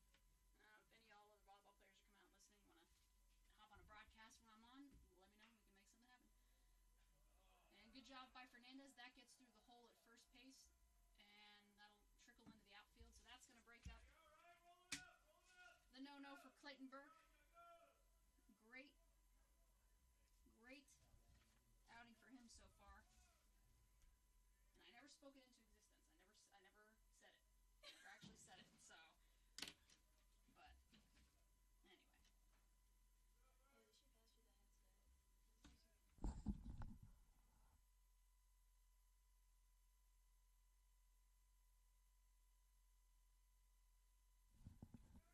All right, that pitch is going to be fouled back as Jaden Simpliciano is on. And my producer, for the first time all night, Miss Natalie Quinteros, has decided to hop on. Natalie, I appreciate you coming on. She's the one running the scoreboard. Normally, if we've got that other center field camera out, she's the one that's switching the cameras back and forth. But alas, because it was pouring down rain all evening, we decided we'd rather save our equipment. That pitch taken for a strike. Burke ahead in the count on Simpliciano, 0-2. So, Natalie, appreciate you tuning in and No problem. hanging out with us. She's been here all day, literally. Just yeah. getting stuff ready and set honestly. up. Yeah? Honestly, it feels weird being back in the box. Yeah. Usually out there taking photos. That ball is hit well, but good job by Alan West to corral that. Comes over, and that's going to be another quick out. Fernandez is going to stay put over there at first. That's going to be an F9. So, now I want to ask you, what do you think of Clayton's outing so far today? I think Clayton's doing really good today. Yeah, let me just bring that up for you a little. Yeah, I thought. Yeah, he's pitched well. He's had a good outing. So, I mean, it's 11-0. What can It you is. say? the main thing is the 0 on the scoreboard for Missouri Valley. So Yeah. he's pitched well. He had 4 scoreless innings, four innings without giving up a hit. So It was looking like a good night for Bert. it was. Here's the pitch. It's going to be skied into center field. Easy work, though, for Nichols out there. And that's going to do it here for the Bottom of the 5th inning. And now we head to the top of the 6th. We do. We head to the top of the 6th. Eagle Bats coming on. Anything you want to add before we go to break? Nope. No? All right. We'll be back, guys. CMU's got 11 runs on 12 hits. Valley just got their first hit through 4 innings. They've got 1 error on the board. CMU looking for the series win here. They've got 2 so far. Looking for 1 more to close it out here against their rivals from across the way. We'll be right back. This is CMU Eagles Baseball here on the Heart Conference Network.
All right, guys, so we've got a new pitcher here for you for Missouri Valley. This is number 39, Ryan Nipfer. He is a junior pitcher, obviously. Bats right and throws right out of Derby, Kansas. He is a transfer from Dakota State.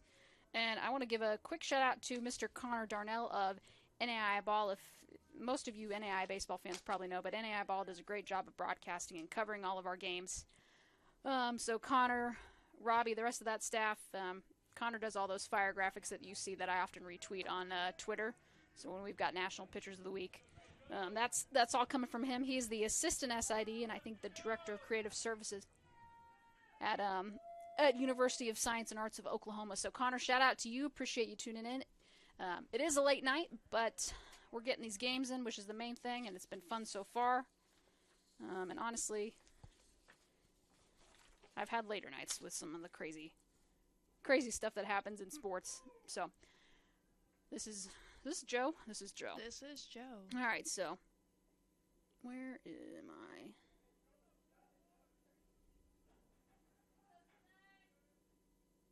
We're in the 6th, yeah? We are in the top of the 6th.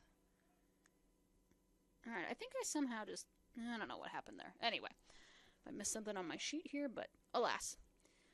Weatherford struck out looking. He was hit by a pitch, and then he was struck out swinging his last time up, so he's got some work to do here if he wants to get on the board.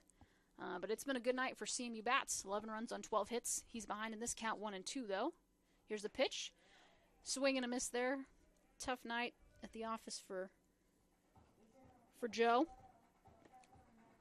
And this is going to bring number 14, Joey Fitzgerald Jr. to the dish. Joey walked, lined out to first, and then Khalil Thrasher actually took his spot. Actually, no, I think Khalil, no. Let's see if I have that right. I think I missed a few things on my sheet, Natalie, but we can always go back and double check stats. But alas, Joey Fitzgerald is up to bat. Here's the first pitch. That's going to be fouled off.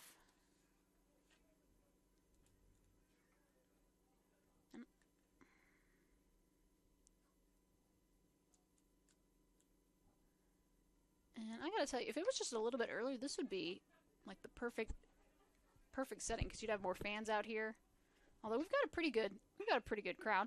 That one's fouled. I think that'll get out of foul play. Yep, it sure will. So, counts now 0-2.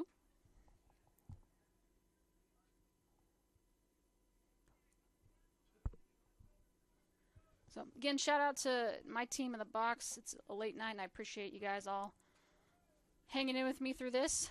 That pitch is outside for a ball. Counts now even.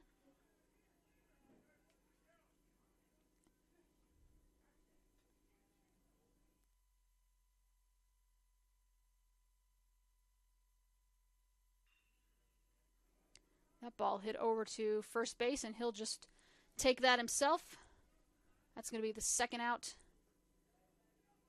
of the inning, and that is going to bring Dominic Van Dorn to the dish. So Dylan Powell, baseball graduate assistant, he's on stats tonight. Caitlin Streeter, my J, is running the scoreboard, and then Cam the Man Magine is doing the music and the public address announcing. Of course, Nally is on the broadcast with me, running the stream as Dom grounds out to short, and that's going to be a 6-3 ground out, and that'll do it here in the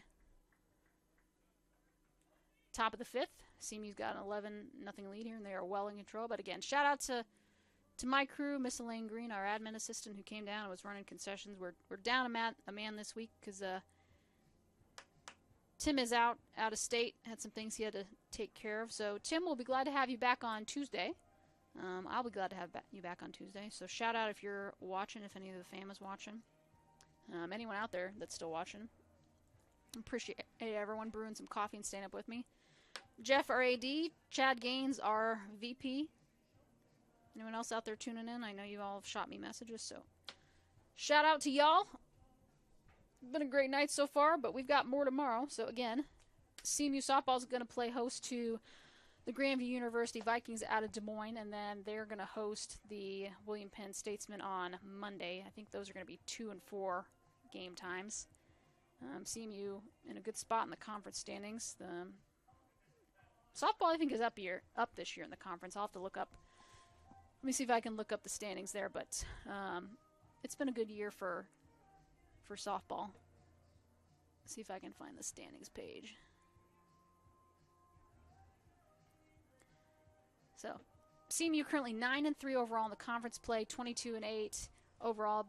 Baker, who's the number 4 team in the country, and that's kind of a surprise. They're 8-4, 28-6. They've got a stud pitcher in Kira Baker, who just throws strikes like it's nothing. So, and then Evangel's over there. It's their final year in the conference. Obviously, they're going to move to the KCAC after this year, so we will miss them, but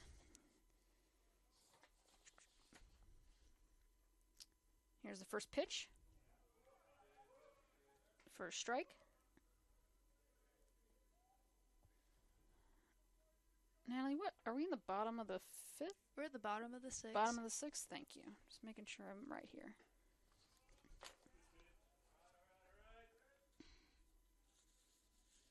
Is this a pinch hitter? Number 11? Nope, it is not. That's Josh still. All right, so Josh Barnhill up. Pitch taken for a strike. Count now 1-2. Josh grounded out to first base his first time up, so he's still looking for his first hit, but Clayton Burke has been sitting people down in order. He's just given up 1 hit so far. Barnhill's going to send that one out. We'll see if Bobby Nichols can grab that, and he does. Makes the long trek over from center, and that's going to be an F8 for Josh Barnhill, and that's going to bring Kyle Weber, the top of the order, back up. So, Nada, are you going to be at softball tomorrow? Just to hang out? Probably. Yeah? It's a great day. Sunday softball, baseball, you gotta love it. Probably might take some pictures and some video content. There you go. That pitch taken for a strike. Say, Natalie's done some good social media work for us, so shout out to her and the crew for all that they do. That one's lined, but right at Merced, so 2 pitches, 1 out on that play. 6, and that is going to bring Ian Daniels to the dish. Ian grounded out to third his first time out, and then he is struck out swinging.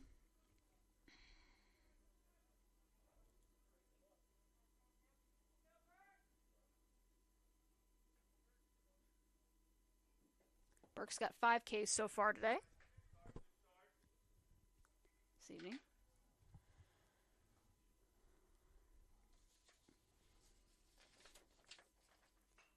The ball's going to be fouled back. Counts now 0-1. So if CMU hangs on to win this game, they're going to prove they'll take the series victory 3-1. They'll improve to 28-12 overall. Valley will most likely drop to 11-26. Again, that's if this score holds. Ball a little bit low. Count now 2-1 in favor of Daniels. And CMU in a real good spot in the driver's seat as they kind of wrap things up with their conference schedule. Here's the 2-1 pitch. That's low and outside for ball 3. Again, let me go down our schedule here so you guys can see what's going on. And Natalie, believe it or not, we're already at senior weekend. Daniels absolutely drills that one, but good job by Rassenfoss, and he comes in. And good snag by the sophomore infielder out of Osage Beach, Missouri, and he gets him out of the inning, so that's going to be it there. Good snag by Trey and Will. Almost there, guys, so stick around with me. So I'm going to say that's a 3 unassisted. So, but we'll be right back. That's going to do it here for the bottom of the 6th. We've got one more inning. Yeah? We got one more. Got one more inning? All right. Knock on wood. So we'll be right back, guys. This is CMU Eagles Baseball here on the Heart Conference Network.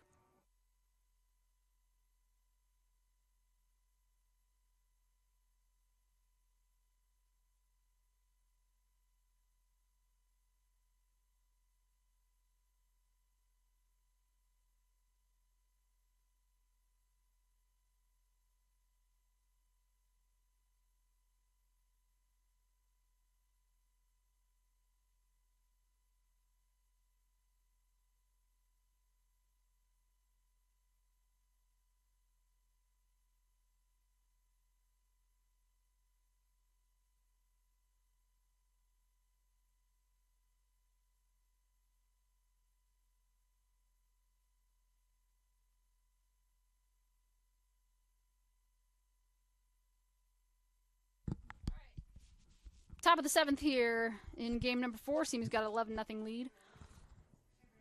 And that's going to bring Mr. Bobby Nichols. He's going to lead things off. He is the leadoff hitter. So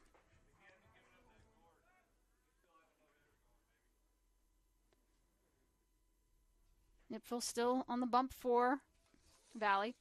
So I think I said, Natalie, can you believe it? And then I got caught doing something else. But can you believe it that senior weekend is already next weekend? No. We've been playing baseball for 2 straight months, and it's, I think, just one of the quickest sports in, I don't know. I mean, they start in, early February, and then, in mid-April, you're basically done. Obviously, you got postseason, but, the regular season piece is done. I don't know. I feel like baseball season's such longer than the soccer season. In college or the pros? In college. In college? Cause, really? Yeah, because, baseball, you play more games because you, are in a series. In soccer, you only play them twice. Yeah, that's true. That makes sense. Here's the 1-2. Low and outside. Bobby brings it even at 2-2. I would say, soccer, you guys start in August, and then with how good we've been, we go into December. So you go through 2 seasons completely. Basically, you go through the fall and then winter. Yeah. So.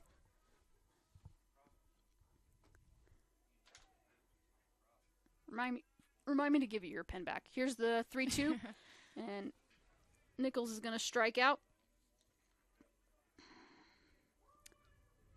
And that is going to bring Mr. Roberto Merced to the dish. Robbie had home runs in the 1st and 2nd innings, and then he had a triple, and then he walked in his last at-bat. So he's not going to get the cycle, but he might get something close to it. We'll see. Swings and misses at that first pitch. The ball's it's going to be now 0-1 in favor of Nipfer. Here's the 0-1. That's going to be grounded out over to third. Nice snag by the third baseman. That's just going to be a 5-3 ground out. So Robbie will finish his night 2 for 3. Because Natalie, does a walk count as an at-bat? I believe so. Does it? All right, so he's technically 2 for 4 then. No. He's 3 for 5. He's batted 5 times. And Trey Rasenfoss is going to make his debut in this game. He had that nice snag over at first. He's going to get to see some action here in the later innings. So let me just make sure I note him down. Trey is sophomore infield out of Osage Beach, Missouri. Swings and misses at that pitch. I think he got a little too excited there. Actually, a walk does not count as. It does not. So what is he's going to be 3 for 4 then? Yep. And that ball is skied high to left field, and that one is gone. Wow. Oh no, they Oh. said it was foul. Oh. I swear, from my angle, it looked like it was fair. That would have like to been really Oh. nice for him, though. Well, you can see everyone in the screen. Everyone's had their hands up and they were ready to go. I was like, technically, it was gone. It was just gone in foul territory. So, man, the place would have been going crazy. You knew he wanted it, though. He wanted it. Didn't you think that was out? I thought, I from thought my it was- angle, it looked I like thought it. it was out. 0-2. Just a little bit outside. Counts now 1-2.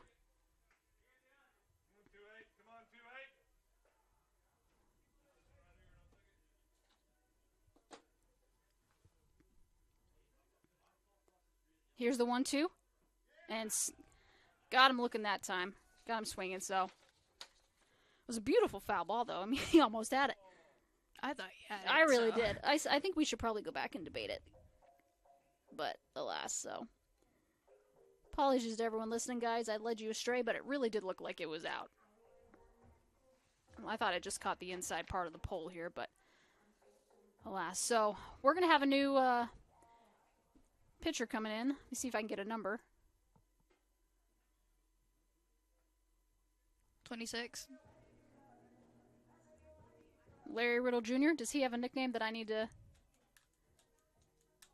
Can't Make think sure of it right now. I can't think of it either. Someone has told me.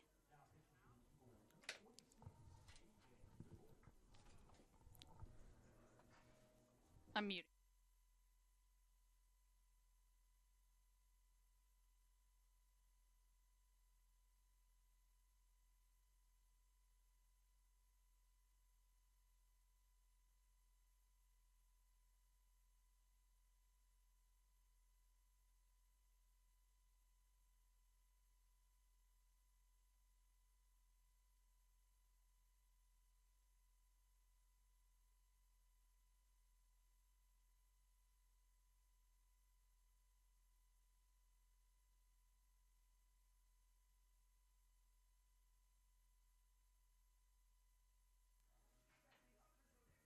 Sorry, guys, had to take a pause in the action. I was talking to the boss, Mr. Jeff Sherman, and he agreed with me that he thought it was in on Trey's homer, so that was called foul, alas. Larry Riddle Jr. is going to come in relief for the final inning to close things out here. See if I can pull up some stats for him as we wrap things up here in the bottom of the 7th. Riddle, a sophomore... He's 6'5", sophomore out of Dearborn Heights, Michigan. Right-handed pitcher, bats right and throws right. Through 9 appearances, he's 0-1. He's got 3 saves, 9.1 innings pitched, or 9 out of 30 innings pitched. He's got a 4.82 ERA. He's got 14 Ks. So Burke's night is done.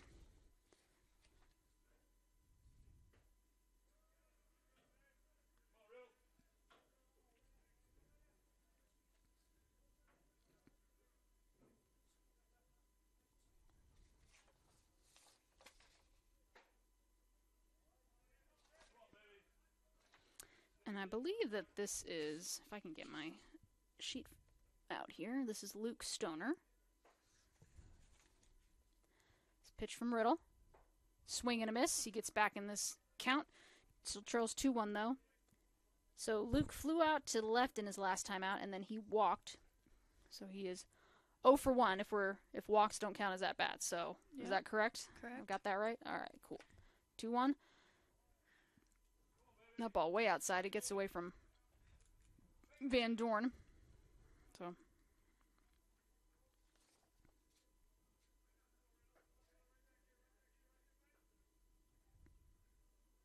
here's pitch. Again, missing the exact same spot. So Stoner's going to take a 5-pitch walk on down to first, and that's going to bring, if we stay correct in our order, and if I don't miss something, it's going to be Ohashi, number 9. It is. So Ohashi is grounded out to short in each of his 2 at-bats. So he's 0 for 2 today, looking for his first hit of the evening. Riddle's got to count for Stoner there on first. Here's the first pitch. Swing and a miss from Ohashi. Riddle's ahead in this count, 0-1. CMU, 11 runs on 12 hits. Valley, no runs on just 1 hit. Here's a pitch. That pitch taken for a strike. Ohashi's behind the count, 0-2.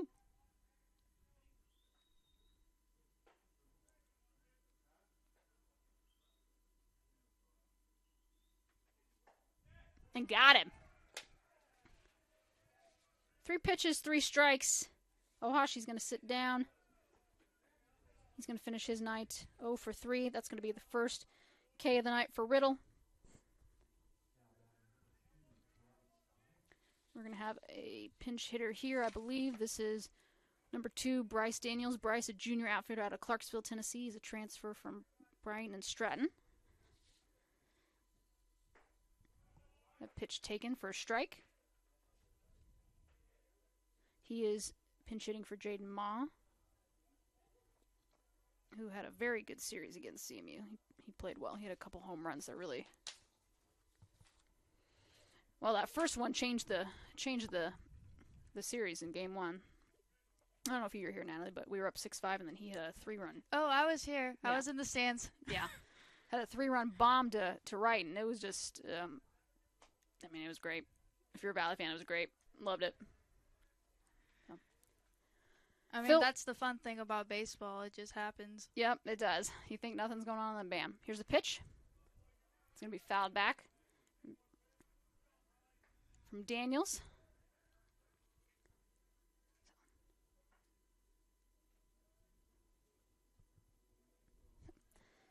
CMU trying to get back to the NAIA National Tournament.